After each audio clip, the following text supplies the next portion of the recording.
Hello, and welcome to the Empowerography Podcast. This is a platform created for women's voices to be heard and a place to share their stories, journeys, and successes with the world for the purpose of helping other women who might be on similar journeys.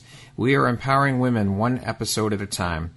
I'm your host, Brad Walsh, so kick back, grab one of your favorite beverages, and enjoy the stories.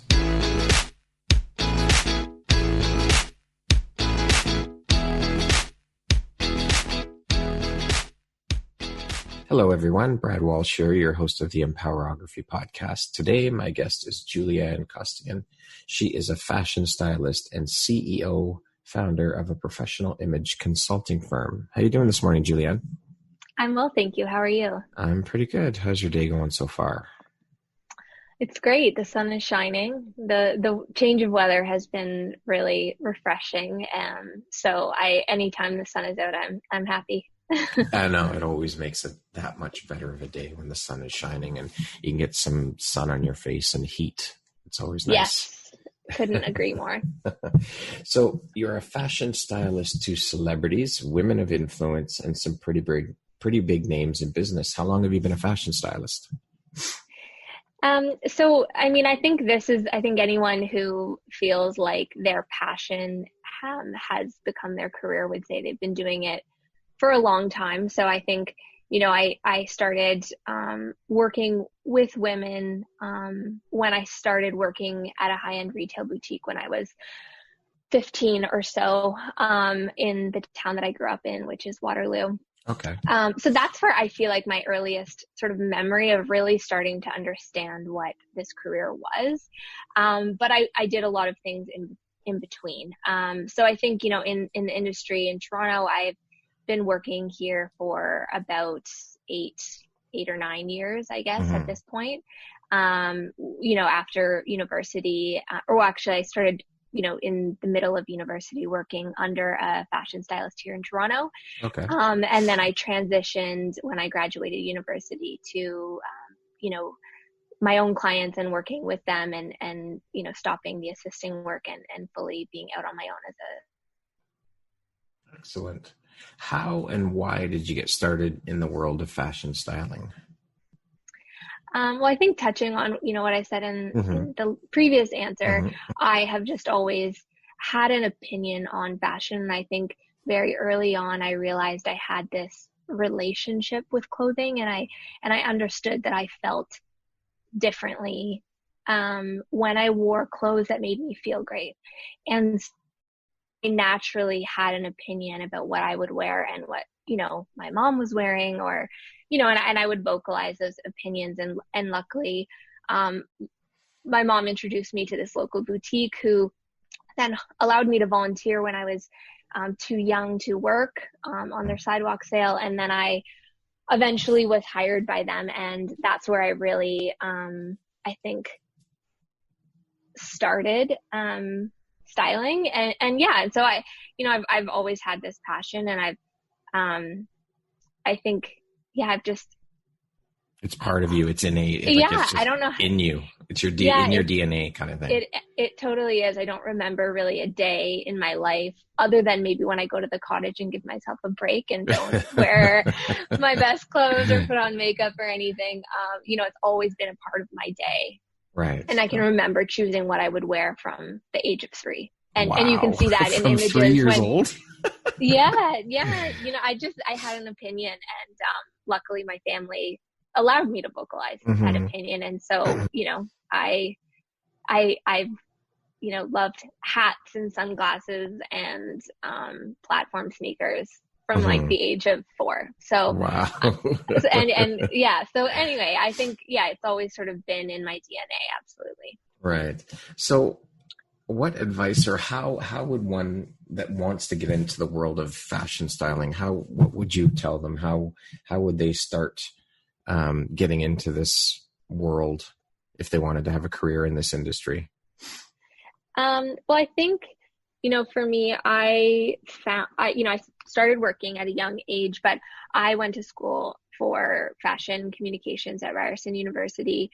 And it was there that I was given opportunities because we had to complete an internship or, it was 400 internship hours before we graduated in order to actually graduate. So that was really great in that it forced me and all of, my other fellow students to go out and explore the industry. And, being at university, businesses are then more inclined to allow you to intern for them versus if you weren't at school. So I always thought that,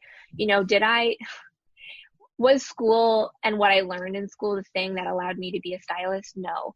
But the fact that it forced me to go and do internships and network and meet people and get experience and realize what I didn't like about the industry to get closer to what I did like and what I knew I was good at. I think school was really important. So I think for anyone looking at, potentially becoming a stylist, it's about forcing yourself to meet new people. And I think school gives you that opportunity. And I remember on the first day of school, my teacher said, look around the room because the people who are in this class with you, your graduating class, they will be the people that you work with in the industry going forward. So, make sure to befriend them and have great relationships and don't burn bridges because you really don't know where everyone's going to end up and when you're going to need a favor. And it's so true. The amount of people that I, graduated with that I now cross paths with in the industry, it's incredible. So, wow.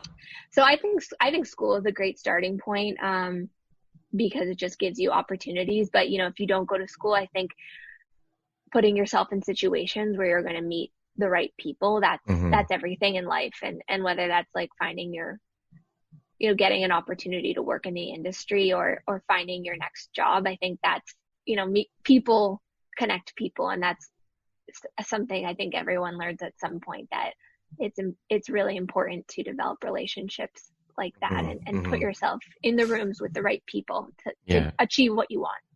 Yeah, human connection and networking are key. I mean, especially when you're an entrepreneur, you have to network and you have to put yourself out there. That's part of being an entrepreneur. So it's integral to your business for sure. Absolutely.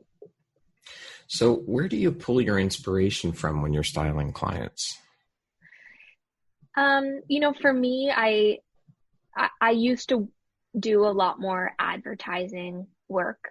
And so, I was given the inspiration, but I've, in the last few years transitioned to really working with women. I say women of influence. I think that's everyone from, doctors, lawyers, tech CEOs of the household, like a woman of influence can be anyone, I think, who realizes that their image plays a really important part of how they feel about themselves and how others view them. So, for me, I pull inspiration for my clients by just really listening to them and what, the struggles that they're having at the moment and why they've hired me. And that they'll often list off, inspirational style icons for them who, either look effortless or look really polished. And so then I look at those women or I introduce them to other style icons and women that I think, could be great inspiration for them. But for me, it's never about, changing them. It's about helping them feel really comfortable in their own skin and owning who they are, because I think that's once you can really own your true self, that's when you achieve confidence. And so dressing for that is a big part of it. So just bringing out their inner, that person that's already there, you're just helping bring that person out of them. Yeah, and helping them see that person as someone that should be brought out. So what you do is you bring out what's already there. You just help enhance it and bring it out of them. Exactly. Yeah. So I think, especially, I think, women who approach me tend to be sort of, I would say, late 30s to 60. Okay. Often still working. And I think, in your 20s, you're trying to find yourself. In your 30s, you're busy. And in your 40s, I think you accept yourself and you realize that, who you are is your own power. Yeah. And so making sure that your image reflects who you are so that people, understand what you're capable of, is really important to these women. And so I really just help them understand themselves and associate certain styles of clothing and colors and different things that they can wear that are going to accentuate their assets and help them feel confident walking into a room or presenting at a meeting or whatever the case may be. That's what I do. And so I pull a lot of inspiration from the woman who I'm working with. Awesome. So do you only work with women or do you style men as well? No, so I primarily market to women, just because I felt like I connected with women and I had, a platform to speak to women. But to be honest, a lot of the women that I work with then say, you know what, my husband needs help with his clothing and I would love to recommend you or buy a gift certificate. And then what happens is then the men that I work with say, oh my God, I hate shopping and I love that I just came out with you and I got enough stuff to last me 6 months or a year or 2 years or whatever it is. And they never really want to shop again. And so then we develop this relationship. And so, yeah, so I do definitely work with men. But the focus for me is women. Now, do you enjoy styling men? Absolutely. Yeah, I think it's different. You know, with women, there can be more challenges in that, you know, I think women's bodies come in various shapes and sizes. There's way more clothing options for them. And we all have our own insecurities that are far different, I think, from what men's insecurities are. And with men, it's, you know, it's a little bit easier in that there's less items to choose from. So, you know, most men who, you know, maybe it depends on the industry you're working but, you know, a suit or jeans and a colored shirt or whatever the case is, those are all acceptable kind of no matter your shape or size, but then it becomes about tailoring. So understanding how to properly tailor a suit for each man's body that I work with, that's where the more difficult part of the styling comes in. But yeah, you know, I like working with men for sure. And you know, I find that I just learned so much from each of my clients, and that's really what I love about what I do. Now, how did you get into fashion styling for the celebrity world? How did that whole thing come about? Well, through university, I mentioned I had assisted a stylist, and that's where I learned a lot about the industry. And she had an agency here in Toronto called P1M. And so when I graduated university, I became a part of the roster of P1M, and I worked with them for 5 years. And they do more of the advertising, editorial, celebrity, red carpet type work. And so that's where I really got a couple of my, you know, intros at the very beginning to the celebrities that, you know, I still sometimes work with.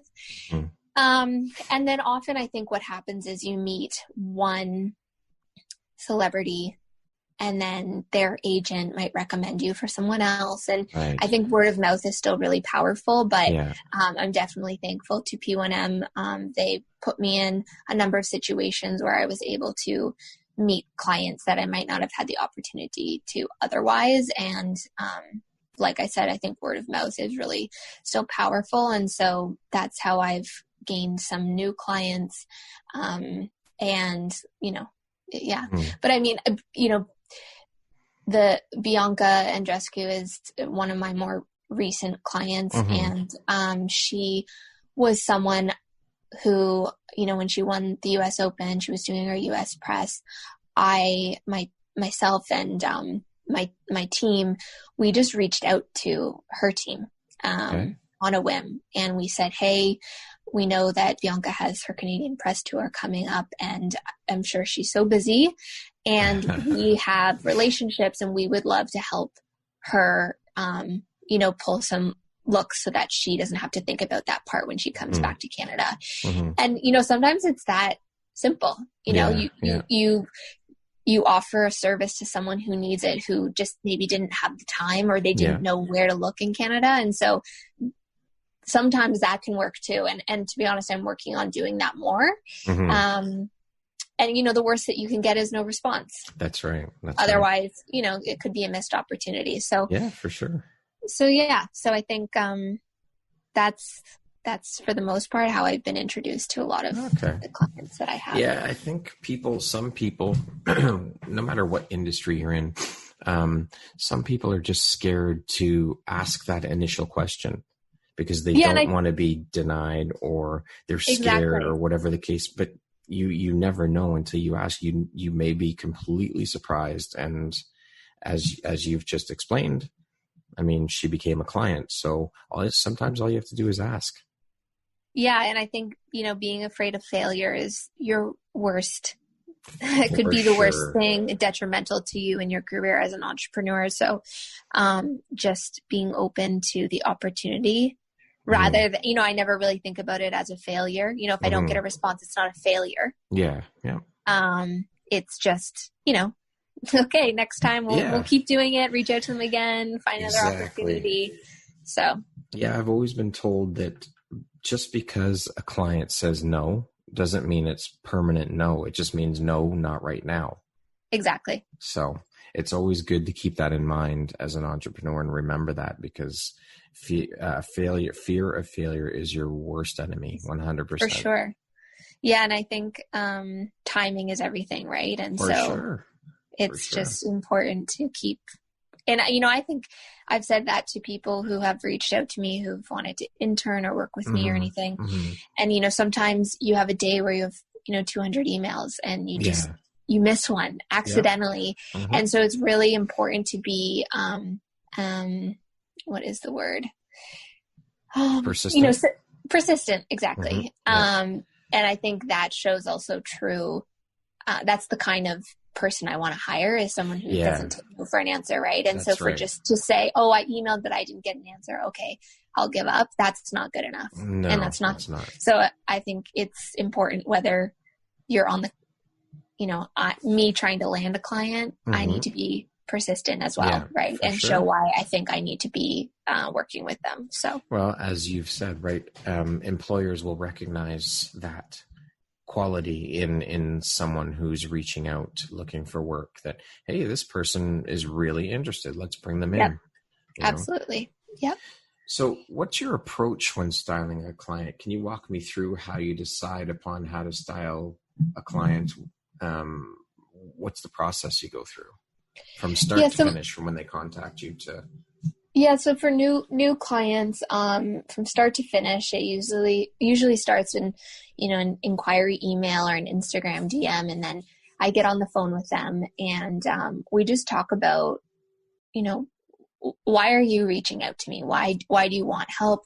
And it almost always comes down to, you know, either I hate shopping, I've wasted so much money buying things that I don't know if I like, or I don't end up liking them when I get home, and then I never wear them, and so I wear the same thing that I bought 10 years ago that looks crappy and I don't feel good in, or my body has changed and I don't know how to dress for it anymore, or I have this great job and I go to events all the time and I don't feel like I look the part, and as a result, I don't feel confident about myself when I know that I have the skill set to do this job. So it's like listening to them, and it's all kind of a version of the same story. And so then what I do is I go over to their house, because I think getting to know what's in their closet says a lot about them, and, you know, having them walk me through the pieces that they wear often and the things that they don't like, and, you know, how they've invested in their closet. I can learn a lot about my client just seeing inside their closet. And I think for me, you know, unlike a personal shopper, I don't just take clients out and find 2 or 3 new outfits and say, okay, you're good. I like to incorporate, you know, the pieces that are in their closet that they love and they feel good in with new pieces. So it's about creating versatility. And so understanding what already exists in their closet brings a lot of value to my services, I think, because it's about building this closet that, you know, doesn't have a ton of things that you wear once. It has less things that you wear multiple times in completely different ways. Right. And I think that's what women want to get closer to. You don't want to have too many choices, right? Because then you usually gravitate towards the same things. Yeah. You want to have less choice, but more options. And so, after I'm in their closet, I create a mission list, which is an itemized list of things that I think that we need to purchase in order to create that versatility within the closet. The clients approve it. In the process of that, we also create a mood board so that we can constantly look to it and reference it at the end and think, wow, we did a great job. You came from here. This was your reference, and look at what we've put together and how you're, walking into the boardroom or your meeting or whatever. Yeah. Now. And so then I go out and I do what I call a pre-shop. So I take away the browsing aspect of shopping for my clients. Okay. And I go out and I choose, 2 or 3 retailers that I think are going to have the clothes that my clients need. And then I put aside racks in a private changing room. And then when they show up, we spend 2 to 3 hours shopping and trying things on, but they don't have to browse. It's already put there together. Right. Yeah. I often have them bring some of their own clothing with them so we can try it on together and they can see, oh, wow, we've just, this skirt that I loved wearing, but only with my black turtleneck, we've now bought a blazer and a camisole and another blouse. And now we've made 6 outfits with that one skirt that I feel really good in. So that's a really big part of it. And so then, that's kind of the end of that sort of initial work that we do together. And then often clients hire me each season. Okay. And we continue building that closet. I also offer a digital, cataloging service. So with clients who feel like they don't want to think about what they have to wear and they kind of want to be able to connect with me on a weekly or monthly basis, I'll catalog their closets into a mobile app that allows us to communicate whenever they feel like they need help, and I create outfits within their digital closet. Wow. So then they can say, oh, wow, I've got, they'll say, okay, I'd like you to create outfits for works. Then I'll create, somewhere between 30 and 60 work outfits for them. Right.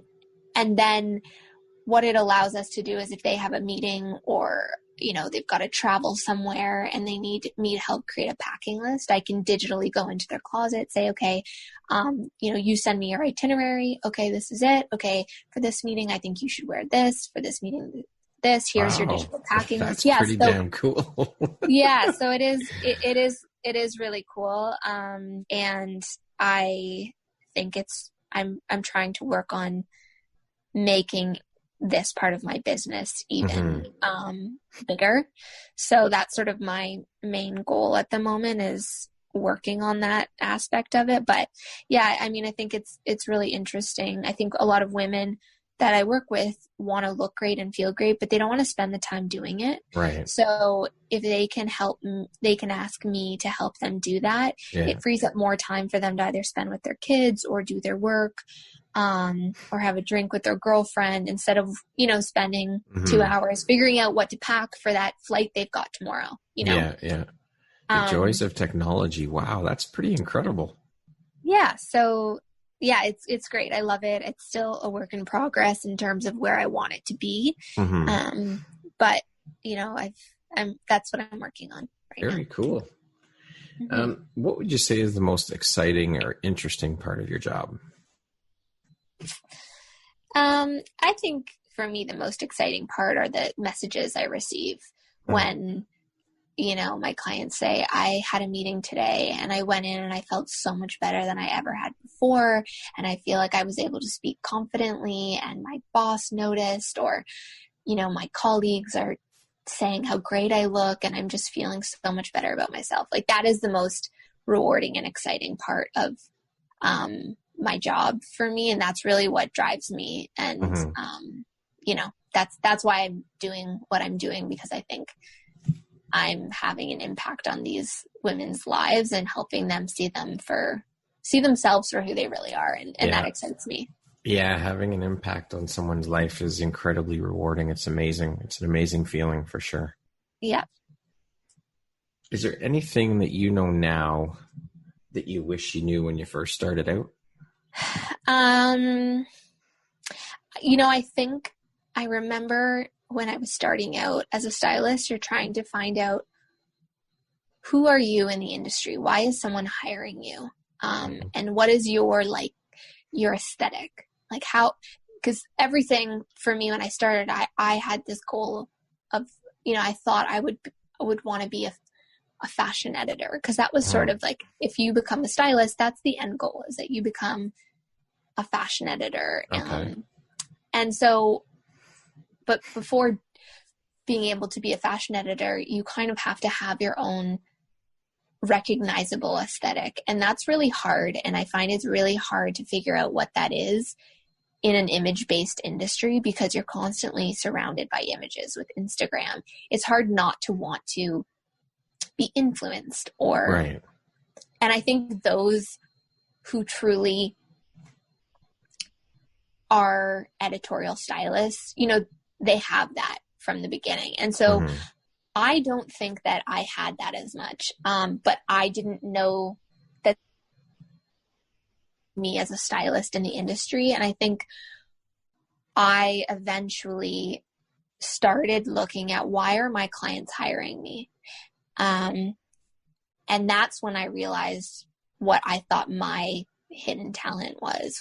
And so I was looking at, whether it was an advertising client or an editorial client, they were hiring me or a celebrity, they were hiring me because they felt that they trusted me immediately. They felt that I understood them and I didn't push them to be someone they weren't. Yeah. Which a lot of stylists can come in and say, nope, you're wearing this. This is what's trendy. You need to have this. This is what you're wearing, rather than getting to know them and understand them and help them feel, it's a process. Yeah. And when I realized that that's what my clients were saying about me and hiring me for, I realized that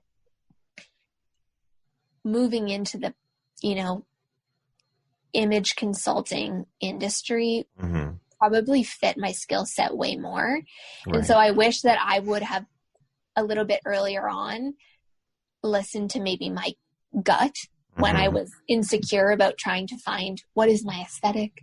You have your aesthetic. It evolves over time, but I think it's always inside of you, and you have to instead of following the trends, follow what you think should be done and then find your space in the industry. So I think, just not being so hard on yourself and letting yourself sort of, I don't know, end up where you're meant to be, rather than think that forcing there's only it one in a direction. Yeah. Exactly. Yeah. And so, it's fine. I'm really happy that I've landed where I am now. And I think I learned a lot in the process, and I can reflect on that. But I think that I could have started doing this earlier, potentially, but I don't regret anything I did, because I think all of the skills that I developed in the process are exactly why I'm here. And I'm very happy with what I'm doing right now. Well, as they say, everything happens for a reason, and we end up where we're supposed to be, right? Yes.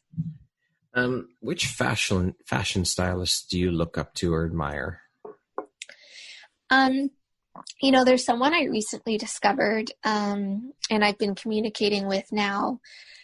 In the last couple of months, while we've all been at home, I discovered a website called Glam Hive, and it's sort of a platform for stylists who don't have a website, or maybe just getting started, to sell their services with a professional image. And so I discovered this website, and they had a virtual event a couple of months ago where they had industry experts, so editors, designers, stylists, all talk about different things. And so I bought a ticket to this, and I listened to a number of the panels, but one in particular really stuck with me.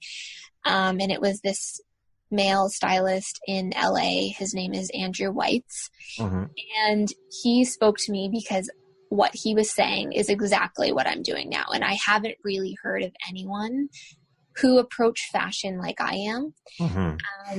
And so it was kind of, it was like finding a best friend in the industry. Yeah. I was like, oh my gosh, you're speaking my language. I've never heard someone say this before. And I totally agree with everything you're saying.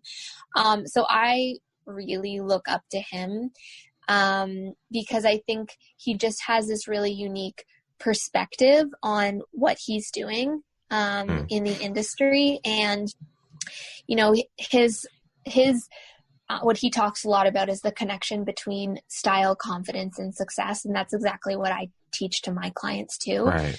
You know, when you take pride in your personal image and your style, you achieve success that you maybe didn't know was possible.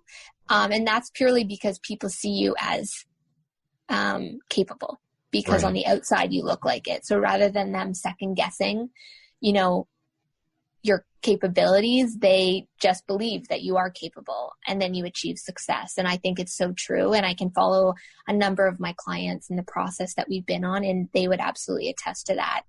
You know, I always use the example, you know, when you're hiring a lawyer, for example, you might often look at how they dress and form opinions about their qualifications. And they may have the best qualifications, but if they look sloppy or dated or even generic, we instinctively second guess their abilities. So I think, you know, clothes aren't superficial, but, you know, we're not superficially looking at our clients' clothes, but rather we're looking at who they are, what they do, what their goals are, and we help create a closet and style that truly reflects what they're capable of. And I think, you know, when you're hiring that lawyer, and if they don't look put together, but they might have gone to Harvard Law, but they don't look like it, you maybe just don't trust them. And so I think it's a shame for anyone to do themselves a disservice that way. And I think that's what my clients come to me for. Well, I mean, we always hear don't never judge a book by its cover, but let's be honest, most people do. You form your, maybe not judge, but you form your opinion based on. I honestly use the example, if you're not a wine connoisseur and you're going to a friend's house who is a wine connoisseur, you go to the LCBO, you might ask, excuse me, can you recommend a couple of bottles that are in this price range? They love wine from France. They're going to recommend 3 bottles. What bottle do you go with? The one that looks the best. Like that is what you're going to go with. And I think that's so, for anyone to say that that's not the way we operate is bullshit.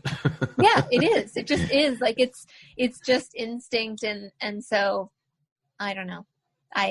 So anyway, this Andrew Weitz, he really spoke to me, and he says, he approaches styling the same way. And I have since, you know, had a couple of conversations with him, and I think that's very cool.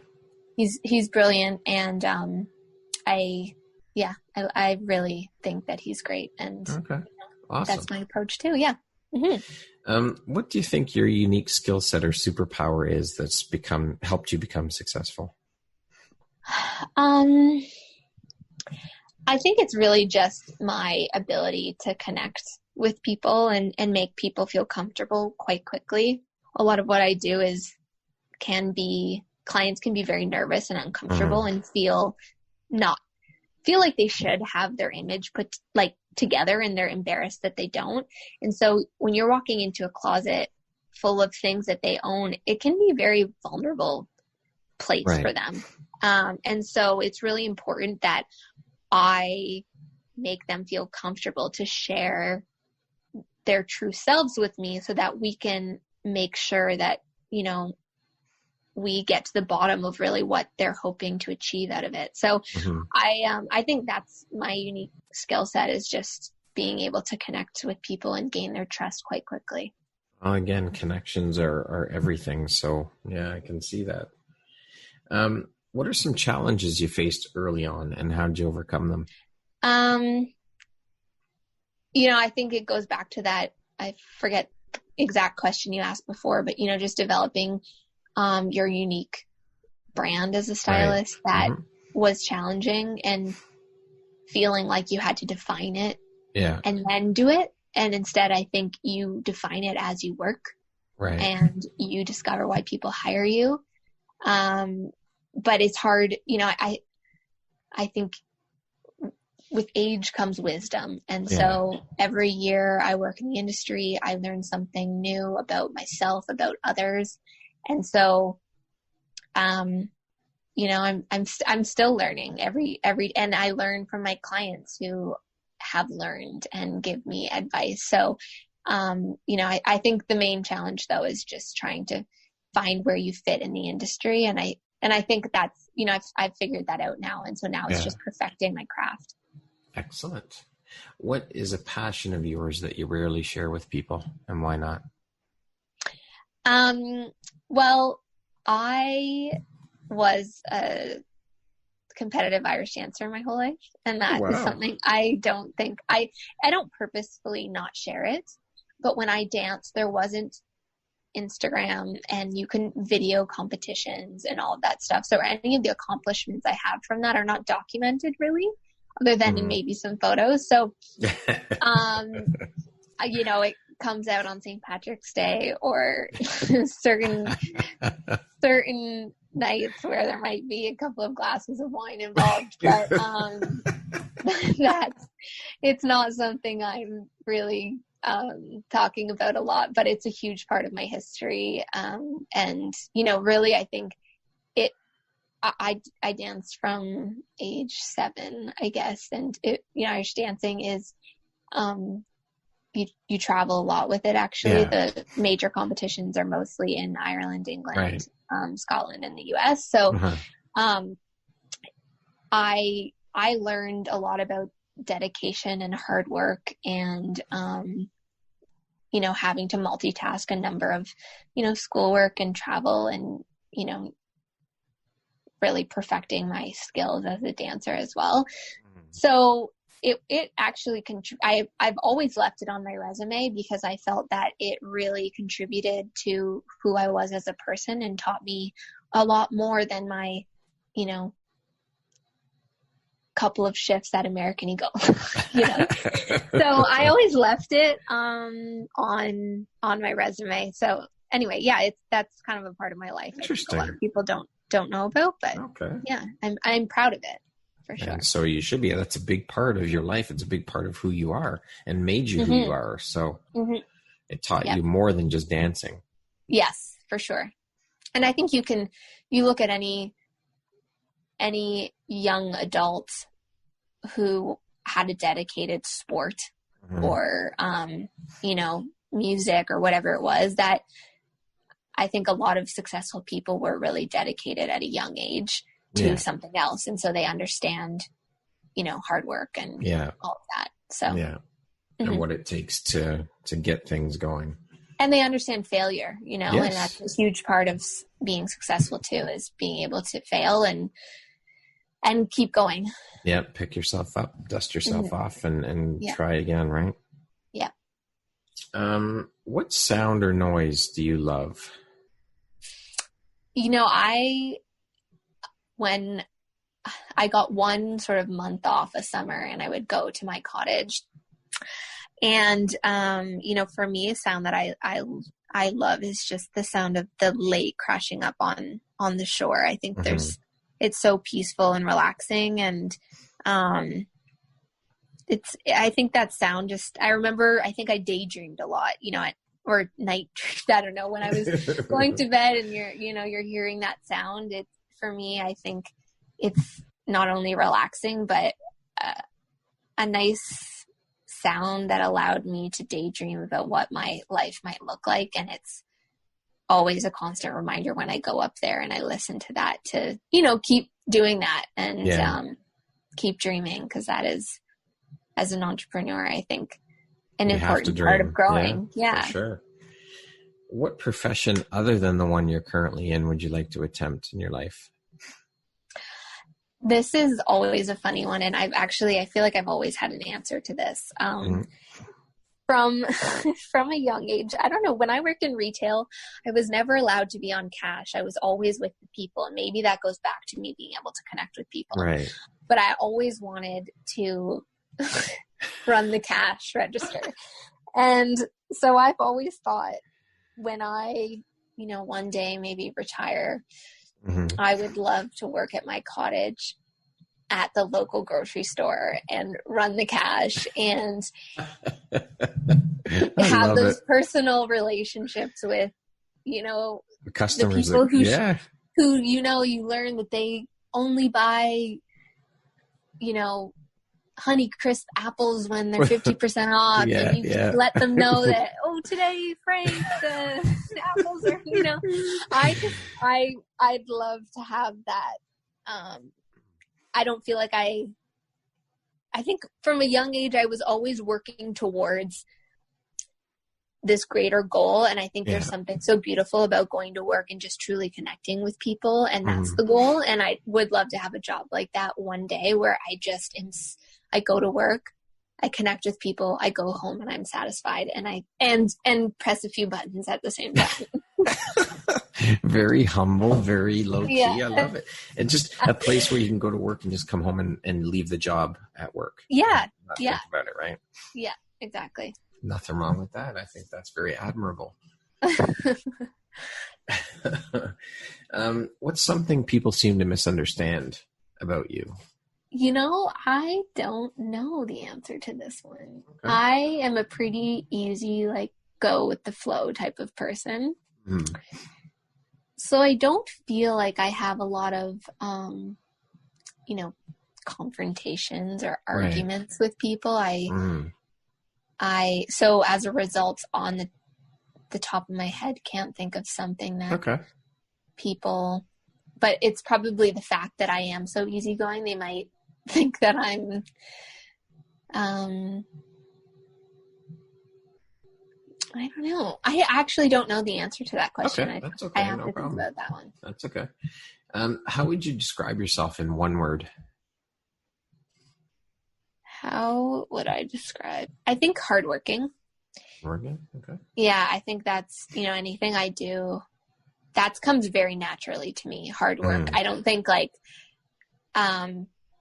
have to try really hard at certain things that are maybe more studious, right, or academic, but hard work comes very easy to me. Anything that all I have to do is work really hard at, I can accomplish, and I'm very confident about that.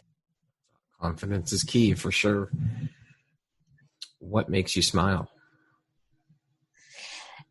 I think it goes back to that, seeing other people happy and, helping people and them. Yeah, I think just seeing other people happy makes me smile for sure and feel fulfilled and happy personally. What's the first thing you notice on a person? I think it would be their sort of energy or their level of happiness. I'm definitely attracted to more optimistic people. Right. I definitely surround myself with people who are more optimistic versus pessimistic. So, I think, I notice whether someone is going to uplift my energy or drain the energy from me. Yeah. And that's something I notice immediately for sure. Okay. What is one of your favorite quotes? Ooh. Well, one I always go back to, which is something my mom always said to me, is someone can always be smarter than you, but no one can ever work harder than you. And I always thought that was true. And I feel like achieving success has a lot more to do with consistent hard work than it does with, book smarts, maybe. Yeah.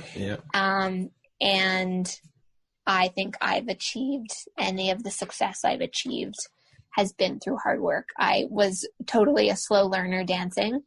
Took me forever to learn something, but I practiced a lot. And as a result, I won many competitions, but it took me a lot longer to learn the steps than, right. My counterparts who might have picked it up quickly. And so I think the same with my business. I work really hard and I actually really love working hard. That's something I love doing. So this is a constant theme with you, hard work. You're not afraid of it. You love it. You embrace it. Yes. That's a very good quality to have for sure. What does the word empowerment mean to you? I think empowerment means allowing yourself to just be who you truly are and loving yourself for that. And I think then you feel empowered as a woman when you finally accept yourself and stop trying to be something you're not. I love it. That's beautiful. How would you define success? What does that word mean to you? I think success for me means when I'm allowed to, I think finding balance, that is success. I think that's I think not many people have balance in their life. And I see that from my clients. I know that for me personally, that I don't necessarily have balance, and it's definitely what I crave, having what is the right amount of work and play time, and feeling like you're succeeding at both. And I don't know that we can ever fully achieve that. But I think balance is truly success for me. And I hope I'm always working on trying to find balance for sure, but it's a hard one to achieve, sure. I think. And it, changes month to month, but true. I think, with the pandemic happening, more people have gotten in touch with what balance might feel like a little bit more. And it has been nice. I recently got an office space, and I think that, truly my timing couldn't have been worse. I got it on March 1st. So, oh no. It's fine. I still go in a little bit because there's just myself and, one other person there. But, I think that has helped me find a little bit of balance. Removing work from home has been really great, so that, when I leave the office, sure, I can check an email or two, but I don't stay in it the same way I was when my office was in my basement. Right. So I think that has been a really great stepping stone to finding the balance for me. Okay. And I hope that I just continue to find all the little tricks to achieve that balance over time. I'm sure you will as you go through the motions. Yeah. What makes you feel inspired or like your best self? You know what? I have recently, in the last year, really found that I feel my best when I'm wearing color, and that I've actually taken notice to how others look at me and or how others react and approach me and behave in front of me when I wear color. And I think they're more positive. People love seeing color, and I feel really good wearing it because especially in the winter in Canada, those when it's so gray. Months. Sure. I find color to be really amazing and uplifting. And so I've realized that I think I, obviously feel my best self when I'm wearing probably a blazer. That's my go-to piece. I feel so good and powerful and just, confident in a blazer, but especially wearing color. I've noticed that has really helped me feel great about myself and others. I think I try to introduce color into almost all of my clients' wardrobes, and even those who only like black and white and camel. And, I think they do find that it makes them feel great too. So, yeah. Okay. And lastly, if you could go back and give your younger self one piece of advice, what would that piece of advice be? I think it would be, I would tell myself to be a little bit more curious and don't be afraid to ask questions. I think you learn a lot from asking questions, and I'm not that curious of a person, but my husband is very curious, and I actually learn a lot I've learned a lot through all the questions he asks me. But how much information you can gain by just being a little bit more curious. So I'm actively working on being that way. But I think, I would tell myself to just be a little bit more curious and not be afraid to ask questions. Very cool. Well, Julianne, thank you so much for being a guest today. It's been a pleasure chatting with you. Thank you very much for sharing some insight into the fashion styling world and sharing a bit about your story and your journey with us here today. I really appreciate you being here, and it's been great chatting with you. Thank you for having me. It's been really great chatting with you too. It's nice to have some personal connection when I'm just in my office alone every day these days. It makes a huge difference, right? It does. It really does. It can change your outlook on a day completely. Yeah. So once again, my name is Brad Welsh, host of your podcast, Empowerography. My guest today was Julianne Costigan. She is a fashion stylist and CEO, founder of a professional image consulting firm. Thanks again, Julianne. Have a wonderful day. Thank you.